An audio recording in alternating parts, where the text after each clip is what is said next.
கர்த்தர் உங்களுக்கு ரகோபத்தை கொடுப்பார். கொடுப்பாரா? கொடுப்பாரா? கொடுப்பார் தானே. ஆனா ஈசாக்கு தேவ சமூகத்துல உட்கார்ந்தான். சிலதை மாத்தினான், சிலதுல தாழ்த்தான். பேசிட்டு போ, பேசிட்டு எவ்வளவு நாள் பேசு, நான் கண்டுக்க மாட்டேன், நான் ஏத்து நிற்க மாட்டேன். எனக்காக ஒருத்தர் பேசுவாரா பேச மாட்டாரா?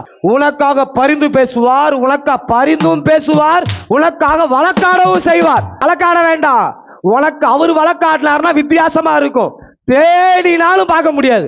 ஐயா நான் சொல்லுவேன், இந்த காலை வேளையில ரெகோபோத் வேணும்னா தேவ சமூகத்துல கீழ்ப்படிதல் வேண்டும்.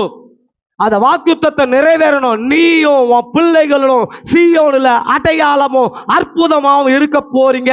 வார்த்தையை விசுவாசிக்கிற நான் வார்த்தைக்கு கீழ்ப்படிய வேண்டும். ஐயா யோனாவுக்கு கொடுத்த வாக்குத்தத்தை யோனாவுக்கு தான் அப்பா அப்படியே வச்சிருக்கிறாரு. பையன் என்ன பண்றான்?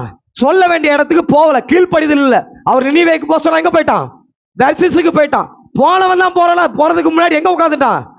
கப்பல் அறையில தட்டுல நல்ல தூக்கம், நிம்மதியான தூக்கம். தேசம் அழிஞ்சுக்கிட்டு இருக்குது, இவன் என்ன பண்ணிட்டு இருக்கிறான்? நிம்மதியான தூக்கத்துல உட்கார்ந்து இருக்கிறான். ஆனால் தேவன் விட்டாரா? தேவன் விட்டாரா? மீன் வயிற்றுக்குள்ள வச்சு ஜோமலை வச்சார்.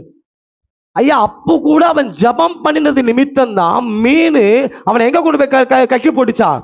காரு அவன் ஜபம் பண்ணாம இருந்தா நடுக்கடல்ல கக்கி போட்டிருக்கிறோம், உள்ளுக்குள்ளதான் அவன். புரியுதா உங்களுக்கு? அப்ப அந்த தீர்க்க தரிசனம் நிறைவேற வேண்டும் என்றால் யோனாவின் ஜபம்.